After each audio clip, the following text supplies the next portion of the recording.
नेताओं का बहुत बहुत दिल से आभार, धन्यवाद कि आपने मुझे स्लाइड समझा और ये यात्रा जो हमने पूरी करी, मेरे बिना हरदा में कदम रखे आपने इतनी पूरी व्यवस्था करी, इतने प्यार से मेरा स्वागत किया, इसके लिए आप सबका बहुत बहुत बहुत धन्यवाद। देखिए, सबसे ज़्यादा साधुवाद आप सबका, क्योंकि ये बात सही है कि अब मेरे नाम के आगे भारत यात्री लिखा गया है, लेकिन मुझे ऐसा लगता है कि राहुल गांधी जी के साथ भारत यात्री सिर्फ उन 119 लोगों ने नहीं करी है जिनका राहुल गांधी जी ने कन्याकुमारी से कश्मीर तक चलने के लिए चयन किया था। ये यात्रा जो है वो लाखों करोड़ों भारतीयों ने करी है उनके दिल में, क्योंकि ये यात्रा जो है वो सिर्फ एक पैदल यात्रा नहीं थी, ये यात्रा एक आध्यात्मिक यात्रा भी थी, ये यात्रा एक वैचारिक यात्रा भी थी, और ये यात्रा जो है वो कोई चुनावी यात्रा नहीं थी, ये यात्रा जो है वो भारत देश की आत्मा बचाने की लड़ाई की यात्रा थी। तो मुझे लगता है कि जितने लोग आज मेरे स्वागत के लिए आए हैं वो अवनी बंसल के लिए नहीं आए, वो इस भाव के लिए आए हैं कि जो लोग कहते हैं कि कांग्रेस मर गई, उनको दिखाइए कि कांग्रेस जिंदा है और इस देश के हर शहर, हर गांव, हर कस्बे में जिंदा है। तो मेरे साथ एक बार जोर से नारा लगाइए, जोड़ो जोड़ो, जोड़ो जोड़ो, नफरत छोड़ो। देखिए, गोविंद भाई ने मुझे कहा था कि दीदी आप अपने कुछ संस्मरण भी बताइएगा। अब बहुत सारे संस्मरण हैं, पर मैं 2 संस्मरण आप लोगों के साथ शेयर करना चाहती हूँ। हम लोग केरला में चल रहे थे, आज बहुत सारी मेरी महिलाएं यहाँ पर हैं, प्रमिला जी यहाँ पर है, उषा जी यहाँ पर हैं। हम लोग चल रहे थे केरला में और एक जगह आई वायनाड में जहाँ पे एकदम पहाड़ी एरिया था। तो मैंने देखा कि एक 70 साल की महिला, उनका नाम शक्ति अम्मा था। जब मैंने उनसे बात करी, उनका नाम पूछा तो उन्होंने कहा मेरा नाम शक्ति है। तो वो बहुत तेजी से महिला कांग्रेस का झंडा लेकर चल रही थी। तो मुझे लगा कि 70 साल की महिला शायद 15-20 मिनट चलेगी, उसके बाद तो नहीं चल पाएंगी। 1-2 घंटे बाद मैं देखती हूँ कि चूंकि भीड़ बहुत ज्यादा थी, शक्ति अम्मा के पैर की एक चप्पल कहीं भीड़ में छूट गई और शक्ति अम्मा एक पैर में चप्पल पहने अभी भी महिला कांग्रेस का झंडा लेकर मुझसे आगे इतनी तेज स्पीड पर चल रही थी। तो मुझे ये देखकर बहुत अच्छा लगा कि इस पूरी यात्रा में ना सिर्फ पुरुषों ने, ना सिर्फ बुजुर्गों ने, लेकिन महिलाओं ने भी बिल्कुल डट कर साथ दिया। तो जितनी महिलाएं आई हैं, एक बार उनके लिए जोरदार ताली।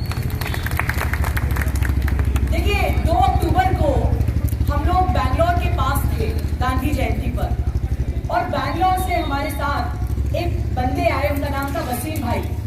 वसीम भाई दोनों आंखों से देख नहीं सकते थे, 100% ब्लाइंडनेस। तो मैं और मेरे कुछ मित्रों ने वसीम भाई का हाथ पकड़कर 2 दिन हम यात्रा में उनके साथ चले। तो हमने वसीम भाई से पूछा कि आप बिल्कुल देख नहीं सकते, तो आप व्हाट्सएप मैसेज कैसे पढ़ते हैं, फेसबुक पे कैसे लिखते हैं, गूगल मैप आप कैसे पढ़ते हैं? तो वसीम भाई ने हमें बताया कि वो लोग कैसे ऑपरेट करते हैं। जब हमने आंकड़े निकाले तो पता चला कि भारत देश में 1 करोड़ 20 लाख लोग दोनों आंखों से देख नहीं सकते, और हर साल इस लिस्ट में 20,000 लोगों की एडिशन हो जाता है, इस लिस्ट में उनका नाम जुड़ जाता है। फिर हमने पता किया कि मुसीबत क्या है, समस्या क्या है। आप में से कई लोग ये जानते होंगे कि मृत्यु के 6 घंटे बाद जिस व्यक्ति ने नेत्रदान किया है उसके नेत्रों को निकाल दिया जाएगा। लेकिन क्या आप जानते हैं कि भारत में कोई एक सेंट्रलाइज सर्वर नहीं है? मानिएगा कि मैंने नेत्रदान हरदा में किया और मेरी मौत हो गई, मानिएगा उत्तर प्रदेश में कहीं, लखनऊ में या इलाहाबाद में, तो मेरी नेत्रों को नहीं लिया जा सकता। तो यहाँ पे नेत्रदान करने वाले बहुत लोग हैं, जिनके पास नेत्र नहीं है वैसे बहुत लोग हैं, लेकिन क्या चीज नहीं है? एक सिस्टम। तो हमारी जो लड़ाई है वो किसी व्यक्ति से नहीं है, हमारी लड़ाई किससे है? सिस्टम से। हमारी लड़ाई किससे है? विचारधारा से। नेत्रदान एक छोटी सी बात है, लेकिन अभी कोविड से हम लोग गुजरे हैं, हम जानते हैं कि आज भी ऑर्गन डोनेशन के नाम पे बहुत बड़ी ब्लैक मार्केटिंग हो रही है। यदि कोई गरीब व्यक्ति है और उसको लिवर चाहिए, उसको किडनी चाहिए, तो शायद उसको नहीं मिलेगी। कोई बहुत अमीर व्यक्ति है तो वो पैसे देके ले सकता है। इसी प्रकार से जब हम यात्रा में आगे बढ़े तो हम कुछ मित्रों को लगा कि चूंकि ये यात्रा वैचारिक यात्रा है, हम पैदल तो चल रहे हैं, लेकिन हमें विचारों की भी एक यात्रा करनी है। हमने राहुल गांधी जी से कहा कि हमारा ऐसा विचार है कि जैसे आपने विनोबा भावे जी का नाम सुना होगा। विनोबा भावे जी ने इस देश का सबसे बड़ा मूवमेंट भूदान शुरू किया था। उन्होंने पूरे भारत का टूर किया और कहा अमीरों से कि आप मुझे जमीन दान करो, मैं गरीबों को वो जमीन दूंगी, और कई लाखों एकड़ जमीन उन्होंने इकट्ठी करी। तो हमने इस यात्रा में, और मुझे आपको बता के ये हर्ष है कि ये विचार और इसकी पहल हमारी थी, हमने एक किताब दान करके मूवमेंट चालू किया। हमने कहा कि भाजपा इस देश में जो व्हाट्सएप यूनिवर्सिटी या फेक यूनिवर्सिटी चला रही है उसको तोड़ने की जरूरत है। और उसको कैसे तोड़ेंगे आप? उसको तोड़ेंगे आप जड़ों पर जाकर, अपने इतिहास के बारे में पढ़कर। क्योंकि आज का युवा जब इस देश के इतिहास को पढ़ेगा तो जानेगा कि स्वामी विवेकानंद कभी भाजपा के साथ खड़े नहीं हो सकते, सुभाष चंद्र बोस कभी भाजपा के साथ खड़े नहीं हो सकते, सरदार वल्लभ भाई पटेल का जिस प्रकार से जिनके नाम का जो भाजपाई दुरुपयोग करते हैं वो सरासर गलत है। भगत सिंह ने अपनी जेल डायरी में मरते वक्त अपने पिताजी से महात्मा गांधी के बारे में क्या कहा था, ये तब पता चलेगा जब हमारा युवा भगत सिंह की जेल डायरी पढ़ेगा।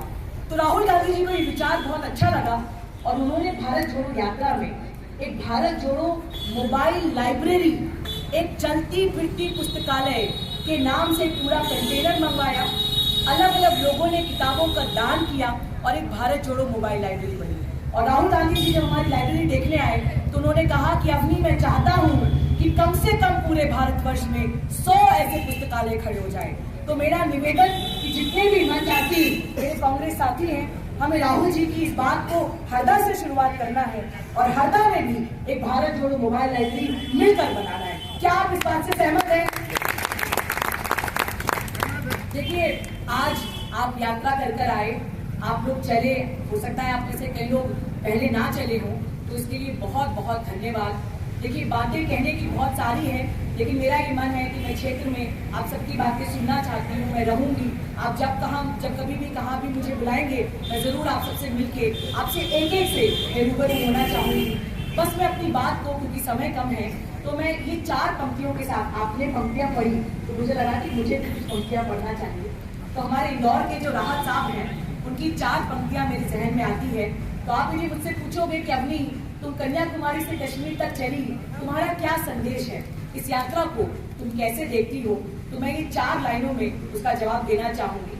मुझे लगता है कि ये मैसेज पूरे कांग्रेसियों का है, ये मैसेज राहुल गांधी का है, ये मैसेज हरदा क्षेत्र के लिए है।